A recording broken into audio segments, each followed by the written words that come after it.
வணக்கம் தலைவா, அனைவருக்கும் இனிய வணக்கம். இன்றைக்கி நம்ம இந்த வீடியோவில் எதை பற்றி பார்க்க போகிறோம் அப்படின்னு பார்த்தீங்கன்னா, தமிழகத்தில் விவசாய கடன் நகைக்கடன்கள் தள்ளுபடி செய்யப்படுமா? எந்த கட்சி இந்த நகைக்கடன் தள்ளுபடி விவசாய கடன் தள்ளுபடியை குறித்து அறிவித்திருக்கிறது? ஸோ கடந்த முறை கூட்டுறவு வங்கிகளின் நகைக்கடன்கள் தள்ளுபடி அறிவிப்பு இருந்தது, இந்த டைம் ஏன் இல்லை? ஸோ இதை பற்றின ஒரு தகவலை பற்றின முழுமையான தகவலை இந்த ஒரு வீடியோவில் நம்ம பார்க்கலாம். நீங்கள் நம்முடைய சேனலை முதல் முறையாக பார்க்குறீங்க அப்படின்னா மறக்காமல் ஒரு சப்ஸ்கிரைப் அண்ட் பெல்லை கிளிக் பண்ணி வச்சுக்கோங்க. விவசாய கடன் தள்ளுபடி தமிழக அரசினுடைய அறிவிப்பு. கடந்த முறை நகைக்கடன் கூட்டுறவு வங்கிகளுடைய நகைக்கடன் தள்ளுபடி இருந்தது, அதே போல் இந்த முறை விவசாய கடன் கல்வி கடன் தள்ளுபடி செய்யப்படுமா என்ற கேள்வி எழுந்தது. பொதுமக்களிடையே அதிகபட்சமான கேள்விகள் எழுந்து வருகிறதுங்க.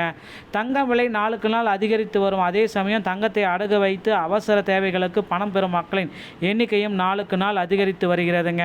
இந்த டைமில் இந்த நகைக்கடன் தள்ளுபடி குறித்து ஒரு பெரிய அறிவிப்பு பார்த்திங்கன்னா வெளியாக இருக்குது. ஸோ அனைத்து வங்கிகளிலுமே பார்த்திங்கன்னா அடமானம் வைத்த நகைக்கடன்கள் 5 சவரனுக்குட்பட்ட நகைக்கடன்கள் அனைத்துமே தள்ளுபடி செய்ய போகிறதா தகவல்கள் வந்திருக்குங்க. ஸோ கூட்டுறவு வங்கிகளில் முக்கியமான பயனாளிகளாக விவசாயிகள் இருந்து வருகின்றனர். பயிர்க்கடன், பாசன வசதி, விதை, உரம் வாங்குவது, விவசாய கருவிகள் வாங்குவது போன்ற பல்வேறு தேவைகளுக்கு கூட்டுறவு வங்கிகளில் விவசாயிகள் கடன் பெற்றுள்ளனர்.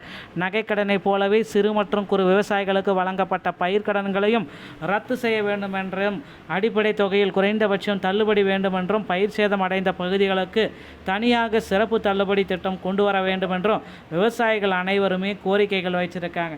ஸோ விவசாயிகளுடைய கோரிக்கைகளை ஏற்று நகைக்கடன் தள்ளுபடியை எந்த கட்சி நடைமுறையில் கொண்டு வர இருக்காங்க? இதுதான் இப்போ இருக்கிற மிகப்பெரிய கேள்வியாக இருக்குது. எல்லா கட்சிகளுமே போட்டி போட்டு பார்த்திங்கன்னா எங்களுக்கு வாக்களிங்க அப்படின்னு சொல்கிறாங்க.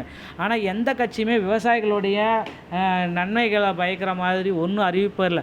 ஸோ கடைசியாக டிவிகேயில் மட்டும்தான் பார்த்திங்கன்னா விவசாய கடன் தள்ளுபடி பண்ணுவோம், கல்வி கடனை தள்ளுபடி பண்ணுவோன்ட்டு ஏடிகேவும், டிஎம்கே எந்த கடனையும் நாங்கள் தள்ளுபடி செய்ய மாட்டோம், உங்களுக்கு 8000 ரூபா கூப்பனை கொடுக்குறோம் அப்படின்ட்டு டிஎம்கேவும் இப்படி மோசமான நிலைமையில் இருக்காங்க.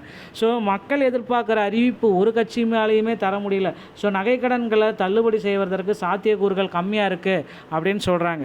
ஸோ இது எப்படி இருந்தாலுமே அடுத்தடுத்து பார்த்திங்கன்னா இந்த மே 5ஆம் தேதி தெரிந்துவிடும் எந்த கட்சி ஆட்சிக்கு வந்தாலும் சரி, மக்கள் நலனில் எந்த கட்சி இருக்க போகுது இல்லாத போக போகுதுன்றதை நம்ம பொறுத்து நம்ம பார்க்கலாம்.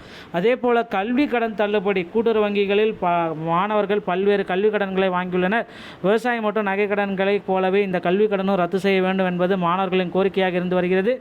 கல்வி கடனின் தள்ளுபடி அல்லது வட்டியில் தள்ளுபடி வேண்டுமானாலும் பெண்கள், மாற்றுத்திறனாளிகள் மற்றும் பொருளாதார ரீதியாக பின்தங்கிய குடும்பங்களுக்கு சிறப்பு சலுகை கிடைக்குமா என்ற எதிர்பார்ப்புகளும் இளைஞர் மத்தியில் எழுந்துட்டுருக்கு.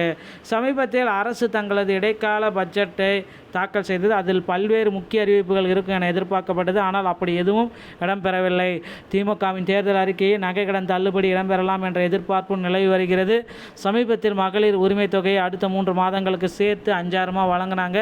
ஆனால் அதுக்கப்புறம் எந்த விதமான அறிவிப்புமே வழங்கலை அப்படின்றது மக்கள் மத்தியில் பெருந்த எதிர்பார்ப்பில் மிக பல்பாக போனதாக இருக்கலாம். ஸோ அடுத்தடுத்து பார்த்திங்கன்னா நகைக்கடன் தள்ளுபடி விரைவில் வர இருக்குது. கூட்டுறவு வங்கிகளில் 5 சவரனுக்குள்ளார நீங்கள் நகைக்கடன் தள்ளுபடி வச்சுருந்தீங்கன்னா இதற்குண்டான தள்ளுபடியை அரசு விரைவில் அறிவிக்கலாம் அப்படின்ட்டு எதிர்பார்க்கலாங்க.